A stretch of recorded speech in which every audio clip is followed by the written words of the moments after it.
मृगंडम महाकाया सूर्यकोटि संप्रभा निर्विघ्नं कुरु मे देव सर्वकार्येषु सर्वदा। मंगलम भगवान विष्णु मंगलम गरुड़ध्वज मंगलम पुंडरीकाक्ष मंगलाय तनो हरि। देखिए, आज हम तीसरा अध्याय आप लोगों को सुनाने जा रहे हैं कार्तिक मास में। अब एक महीना कार्तिक भर आप लोग कथा भेज रहे हैं, सुन लीजिए। देखिए, कार्तिक का कथा सुनने का ही बहुत बड़ा महत्व है।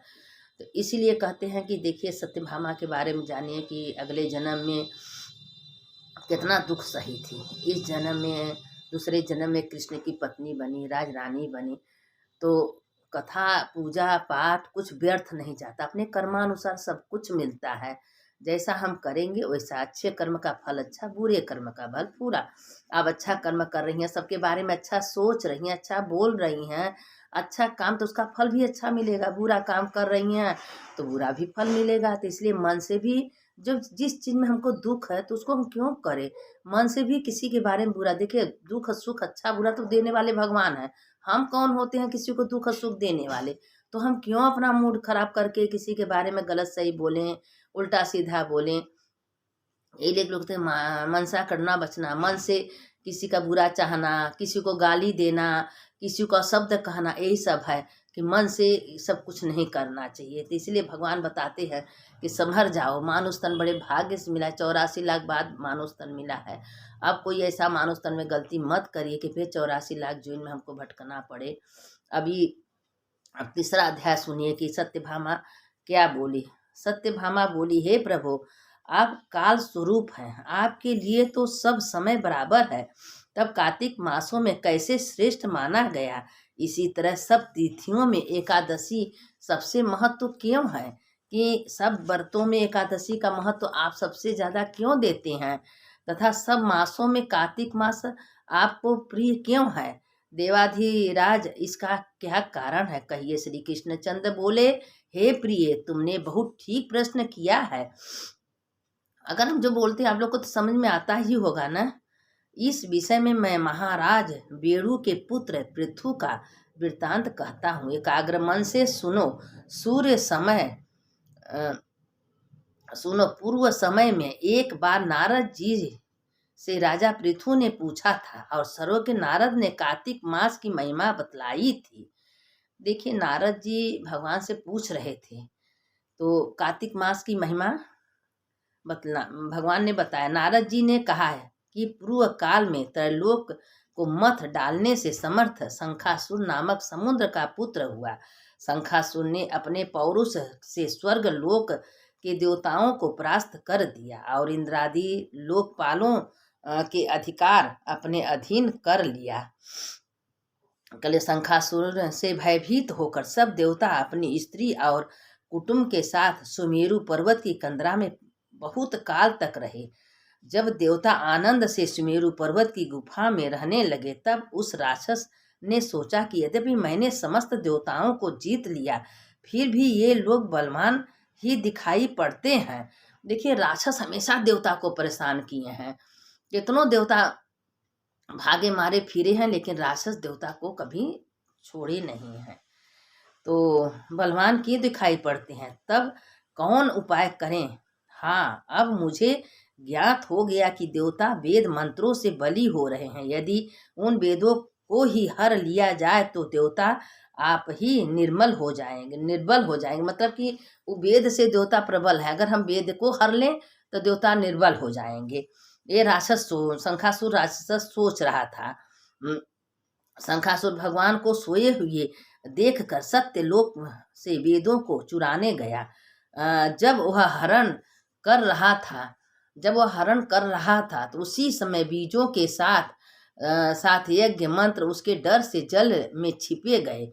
तब यज्ञ मंत्रों को खोजता हुआ शंखासुर समुद्र के भीतर विचरने लगा, किंतु चिरकाल तक खोजने पर भी वेद मंत्र को एकत्र कहीं उसने नहीं पाया।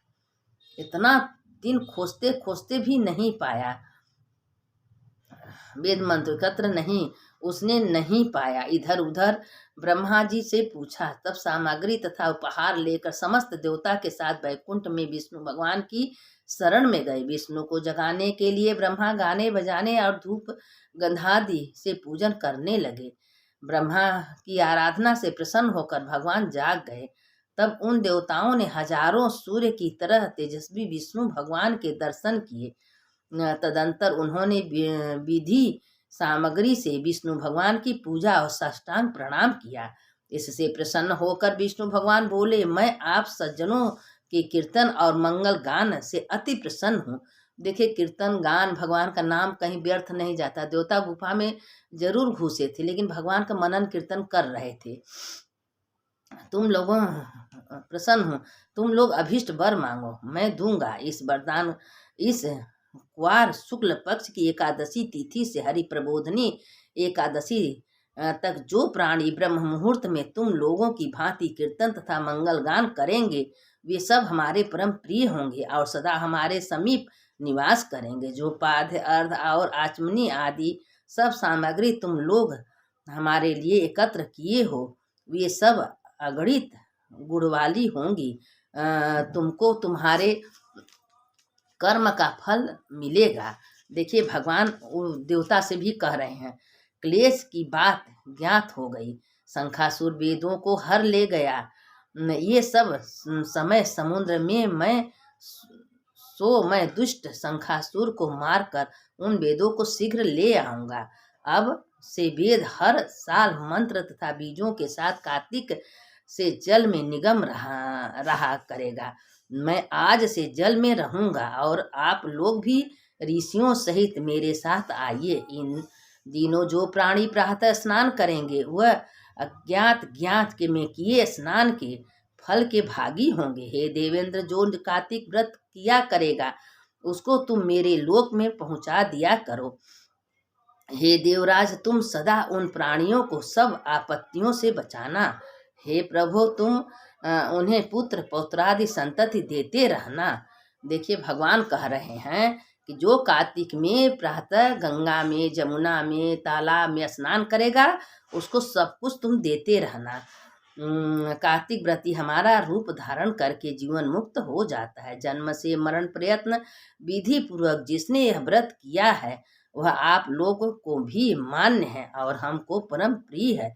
विधि पूर्वक करने से यह दोनों व्रत जिस प्रकार प्राणी को मेरे समीप पहुंचाते हैं, वैसे कोई तीर्थ, वैसे कोई व्रत और कोई यज्ञ भी नहीं पहुंचा सकते। जो भी कार्तिक में स्नान, दान, व्रत, पूजा करते हैं, वह कृष्ण भगवान को, विष्णु भगवान को अति प्रिय है। जो कार्तिक में तुलसी दान, तुलसी के दीप दान करते हैं, जो औरा का पूजा करते हैं, जो समीप दीप जलाते हैं, जो बेल वृक्ष में, भट में, पीपल में दीप जलाते हैं, घर के बाहर दीप जलाते हैं, आकाश दीप जलाते हैं, उनके घर में कभी हमेशा सुख शांति बनी रहती है। उसके घर में कभी कोई चीज़ की कमी नहीं होती। अब आकाश दिया में आपको जहाँ जगह मिले, वहाँ आकाश का नाम लेके एक नीचे थोड़ा चावल रख के एक दिया जला दीजिए उसके नाम से। प्रदोष काल में शाम के ये सब करने से बहुत महत्व चीज़ होता है। देखिए, बुधवार है, बुधवार के दिन कभी कथा कहानी सुनना चाहिए। बुधवार तो गणेश जी का दिन है।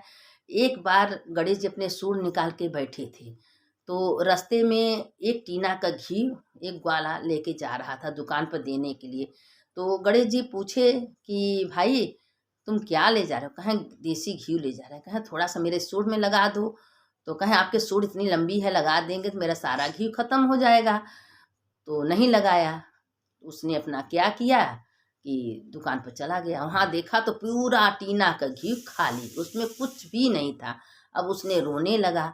तो सेठ पूछा कि क्या कोई रास्ते में मिला था? कहा हाँ, एक सूंड वाले बालक था, उसने कहा मेरे सूंड में घी लगा दो। हमने कहा सारा घी खत्म हो जाएगा, इसीलिए नहीं लगाए। कहे तुमको पता है वो कौन है? वो गणेश भगवान साक्षात तुमसे घी लगाने के लिए कहे हैं, इसीलिए तुम्हारा घी खत्म हो गया। अब उसने देखा तो गणेश भगवान उसी पेड़ के नीचे बैठे थे। दौड़े दौड़े आए, प्रभु हमको क्षमा कर दीजिए, हम नहीं आपको पहचान सके, आप गणेश भगवान हैं, मेरे क्षमा करिए प्रभु। मत क्षमा प्रार्थना मांगने लगा तो गणेश भगवान उसको क्षमा कर दिए। क्षमा करने के बाद वो पूरी सूंड में कहे तुम्हारा घी तो खत्म हो जाएगा, हमको लगाओगे? कहे नहीं प्रभु, खत्म नहीं होगा। पूरा घी लगा दिया। लगाने के बाद जब सेठ की दुकान पर गया तब पूरा टीना उसका भरा मिला। अब उसने बहुत खुश हुआ कि साक्षात हमको गणेश जी का दर्शन हुआ। तो गणेश जी कहें कि जो बुधवार के दिन मेरा कथा सुनेगा, अब बुधवार के दिन कहानी सुनेगा, व्रत करेगा, उसके ऊपर हमेशा कृपा करेंगे। तो इसीलिए गणेश जी का दिन है, बुधवार को गणेश जी का, वैसे तो हर व्रत में गणेश जी का नाम पूजा करना चाहिए। अब उसी में है, देखिए एक साहूकार था, उसने उसको 4 बेटे थे, 4 बहुएँ थीं, तो ज़िंदगी भर मेहनत मजूरी किया, लेकिन कार्तिक महीना स्नान किया, भगवान को कभी भूला नहीं। हमेशा भगवान को याद करके सारा काम करता रहा। कार्तिक महीना स्नान का सवेरे-सवेरे उठ के 4 बजे गंगा जी जाता था, कार्तिक नहाता था। नहा के आता था तो उसके भाई कमाई कमाता था, तो उसके बेटे बहू जो थे, कुछ न कुछ उसको दाना, पानी, नाश्ता सब पूछते थे, आछो-आछो करते थे। एक दिन ऐसा किया, कुछ दिन बीता, उसका उम्र हो गई, वो बीमार पड़ गया, बिस्तरा पर पड़ गया। जब बिस्तरा पर पड़ गया तो उसको कोई पूछने वाला नहीं। उसके बेटे बहू आंगन में लिया कि उसके खटिया पर डाल दी, उसको कभी खाना नहीं पूछते थे, उसका कभी कुछ धोते नहीं थे, पोटी सुसु सब बिस्तरा पर। परेशान हो गया, भगवान से मन ही मन प्रार्थना करने लगा, हे प्रभु, हे कृष्ण, हे द्वारकाधीश, हे विष्णु भगवान, मैंने कौन पुनर्जन्म में पाप किया, आज हम अपने पापों का दंड भोल, हमको कोई भोजन नहीं पूछता, पानी नहीं देता, और मैं गंदगी में पड़ा रहता, मेरे हिम्मत नहीं हम अपना साफ कर ले, हे प्रभु, हे विष्णु भगवान, हे कृष्ण, आप कहाँ हो, कहाँ हो। अब उसने रो रो के भगवान से मन ही मन इतना प्रार्थना किया कि हे प्रभु, कार्तिक भर हम जिंदगी भर आप स्नान किए, गंगा नहाए, माँ आपका आराधना किए, आज हम बिस्तरा पर पड़ गए, मेरा कोई करने वाला नहीं है। अब भगवान से बर्दाश्त नहीं हुआ। भगवान कहे कि मेरा सच्चा भक्त है, जिंदगी भर मेरा नाम लिया है, मेरा आराधना किया है, आज हम उसको कैसे छोड़ दें। भगवान एक युवक जवान बन के आते थे, उसका पूरा बिस्तरा साफ सुथरा, उसका पोटी सब कुछ करके चले जाते थे, रोज रोज यही तरह करते थे। तो एक दिन वो विष्णु भगवान जब जाने लगे, अपने रूप को बदल के आ रहे थे, तो विष्णु भगवान जब जाने लगे तो वो जो साहूकार था, विष्णु भगवान का हाथ पकड़ लिया, कहा कि प्रभु आपको बताना पड़ेगा, आप कौन हो, मेरा इतना सब सफाई करके जाते हो, आप वो कौन। तो कहें देखिए, तुम जिसका प्रार्थना करते हो, दिन भर रोते हो मेरा नाम लेके, हम वही हैं। कहें हे नारायण, आप आते हो मेरा इतना गंदगी साफ करने के लिए। कहें हम भक्त के अधीन है, भक्त मेरा जिस रूप में रहेगा, हमको पुकारेगा, उसके पास हम चले, कोई किसी का साथ दे न दे, भगवान सबका साथ देते हैं। तो कहें कुछ मांगन मांगो, तुमको क्या चाहिए। कहें हमको कुछ नहीं चाहिए, जब मेरा अंतिम समय प्राण निकले तो आप अपने रूप में खड़ा हो जाए। कहें ठीक, तथास्तु करके भगवान चले गए। इसे करते करते एक दिन साहूकार का अंतिम दिन आ गया। भगवान शंख चक्र गदा पद्म लेके 4 भुजाधारी खड़ा हो गए। अब भगवान कैसे मनन करते हुए, भगवान के स्मरण करते हुए अब विष्णु लोक में चला गया। भगवान उसका आत्मा अपने लोक में लेके गए। अब वो इतना खुश हुआ कि वाह रे प्रभु, मान गए कि जो जिंदगी भर आपका नाम लेता है, स्मरण करता है और गंगा स्नान करता है, उसके साथ आप रहते हो। आज आज से हमको पता, कार्तिक आपको इतना प्रिय क्यों लगता है प्रभु, आपको एकादशी का व्रत क्यों प्रिय लगता है। कहें हर महीनों में कार्तिक, हर महीने का जो एकादशी, 2 चीज़ हमको बहुत प्रिय है। जो एकादशी का व्रत करता है, कार्तिक महीने में स्नान करता है, कथा सुनता है और सबको सुनाता है, भेजता है, वो हमको बहुत प्रिय। जो कार्तिक में मेरा भजन कीर्तन मंगल गान करता है, वो तो हमको बहुत प्रिय, उसकी हृदय में हम वास करते हैं, उसको अपने गढ़ से कहते हैं, उसको कभी कोई जिंदगी में कमी मत होने देना। तो विष्णु भगवान जैसे वो साहूकार का दिन लौटा, वैसे सब कर। देखिए, आप भी अगर अच्छे मन से कथा कहानी सुन रही हैं, कार्तिक महीना स्नान कर रही हैं, तो आपके साथ भी विष्णु भगवान है, ऐसी बात नहीं है। भगवान सबके साथ रहते हैं। अब भगवान कहते हैं जो भी मेरा नाम लेता है, मेरा भजन करता है, हम उसके साथ हमेशा रहते हैं। तो इसी तरह एक दिन क्या हुआ कि बहू सास थी, सास कभी भगवान का पूजा पाठ नहीं करती थी। बहू बहुत सवेरे सवेरे उठ के 4 बजे कार्तिक नहाती थी। कार्तिक नहा के और उसके दरवाजे पर औरा का पेड़, तुलसी का पेड़, समी का पेड़, बट का पेड़ सब था। वो जाती थी और तुलसी को जल देती थी और औरा को भी जल देती थी, और संझा के सब में दीपदान करती थी। करते करते पूरा कार्तिक बीत गया। और सास हमेशा सोई रहे और सवेरे 3-4 बजे उठ के नहा धो के सारा काम कर ले। तो जब पूर्णमासी आया तो अपने मन में सोची कि महीना भर तो हम स्नान किए हैं, आखिर हमको भोजन किसको कराएं। जब पति पत्नी को ब्राह्मण ब्राह्मणी को भोजन करा के कुछ दक्षिणा लोग देते हैं तो उसका व्रत महीना भर का स्नान दान पूर्ण होता है। अब वो मन में ही मन सोचने लगी कि हे भगवान, हम महीना भर व्रत किए हैं, स्नान किए हैं और कभी घर में किसी को पता नहीं चला, लेकिन अब हम किसको भोजन कराएं। तो अब भगवान तो कह रहे हैं तो महीना भर मेरा राधा दामोदर कहती थी, राधा दामोदर सिर ही चढ़ाए, राधा दामोदर बोलती तो राधा दामोदर पहुँच ही आए और राधा को लेके या कृष्ण भगवान आए तो ब्राह्मण ब्राह्मणी बन के। तो कहें आप कौन है, कहें तुम अभी प्रार्थना कर रही थी कि कोई मिलता हम भोजन कराएं, पूर्णमासी का दिन था। तो इतनी खुश हुई, अपन खूब बढ़िया सा खीर पूड़ी सब्जी हलवा बना के भोजन कराए। अब वो मन में सोचने लगी मेरे पास तो कुछ दक्षिणा देने के लिए, मैं दक्षिणा क्या दूं। अब वो भगवान का क्यों चिंता में पड़ी, एक तुलसी का पत्तर मेरे हाथ पर रख दो। गई हाली हाली एक तुलसी का पत्ता तोड़ी, भगवान को रखे सो। अब जब भगवान के हाथ में या राधा के हाथ में रखी तो तुलसी का पत्तर सोने का हो गया। अब भगवान सोने का पत्तर उसके घर में रख दिया, लात मारे पूरे घर में धन धान सोना चांदी सब भर गया। अब उसकी सास कही बहू ये सब तुम्हारे घर में कैसे आ गया। कहे माँ हम आपसे बताए नहीं थे, हम 3-4 बजे उठ के कार्तिक महीना नहाए थे और कार्तिक महीना का कथा कहानी सुने थे और भगवान राधा दामोदर का पूजा किए थे, उनका नाम स्मरण करते खाना कहाँ सारा काम करते थे, राधा दामोदर से रही चढ़ा, राधा दामोदर करते थे। राधा दामोदर मेरे घर आए, भोजन किए और जाते जाते सारे घर में सब कुछ दे के गए। अब उसकी सास चकाचौंध रही कि बाहर बहू इतने कम उम्र में हमारे घर में लक्ष्मी बन के आई, सब कुछ की। हम तो इतने उम्र में हो कि हम कभी गंगा स्नान नहीं किए, हम कभी दान पुण्य नहीं किए।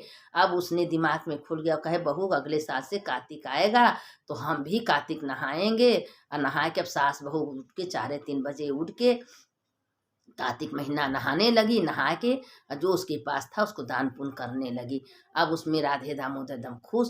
तो जिसके घर में अच्छा कर्म होता है, सवेरे सवेरे स्नान दान कथा पूजा पाठ होता है, उसके घर में राधा दामोदर हमेशा अपन कृपा दृष्टि बनाते रहते हैं।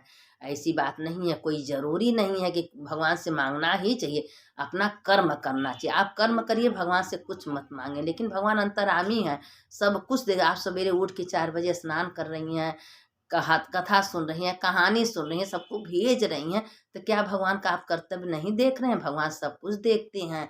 अब भगवान कहते हैं कि सबसे सच्चा असली भक्त मेरा यही है कि इतना सब कुछ करने के बावजूद हमसे कभी कुछ नहीं मांगता। तो देखिए भगवान मांगने का वो नहीं है कि हम भगवान से कुछ मांगे तभी हम भगवान का पूजा करें। भगवान से कभी कुछ नहीं मांगना चाहिए। भगवान का बस मन से आप अपना कर्तव्य करिए, ऊपर वाले सब कुछ देखते हैं कि आपकी क्या कमी है क्या नहीं है, आप क्या कर रहे हैं कैसे कर रही हैं। आपका धीरे धीरे धीरे जितना पाप है सब नष्ट हो जाएगा। अगर कभी जन्म लेंगी तो राजा महाराजा अच्छे खानदान अच्छे घर में जन्म लेंगी, और नहीं जन्म होगा तो बाबा बाबा भोलेनाथ विष्णु भगवान अपने में मुक्त कर लेंगे। ऐसी बात नहीं है, लेकिन अच्छा कर्म करना चाहिए, अच्छे से पाप नष्ट होता है। मन से कभी किसी का बुरा नहीं सोचना चाहिए। उससे मनसा करुणा बचना लोग कहते हैं ना, जैसे कहते हैं मनसा करुणा बचना पापो हरो हरि। मन से कर्म से वचन से तीनों से कभी पाप नहीं होना चाहिए। और हमेशा भगवान का नाम लीजिए, भगवान का दर्शन कीजिए, भगवान का भजन कीजिए, और भगवान आपको सब सुनते हैं। तो सुनने वाले की जय, सुनाने वाले की जय। हमारे पास जो भगवान हमको हमारे अंदर बैठ के बताते हैं, हम आप लोग को भेजते हैं, बताते हैं। आप लोग कथा कहानी सुनिएगा, अगर अच्छा लगे तो दूसरों को भेजिए, लाइक करिए, शेयर करिए, सब्सक्राइब करिए। देखिए भेजने से करने से पुण्य की भागी बनती हैं। हमारे पास तो कोई ज्ञान नहीं है, लेकिन जो उल्टा सीधा भगवान हमसे कराते हैं हम करते हैं ना, तो आप लोग करिए। सुनने वाले की जय, सुनाने वाले की जय। मंगलम भगवान विष्णु मंगलम गरुड़ध्वज मंगलम पुंडरीकाक्षं मंगलाय तनो हरि। अच्युतम केशवम राम नारायणम कृष्ण दामोदरम वासुदेवम हरि। श्रीधरम माधवम गोपिका वल्लभम जानकी नायकम रामचंद्रम भजे हम। हर हर महादेव, घर घर महादेव। सुनने वाले की जय, सुनाने वाले की जय।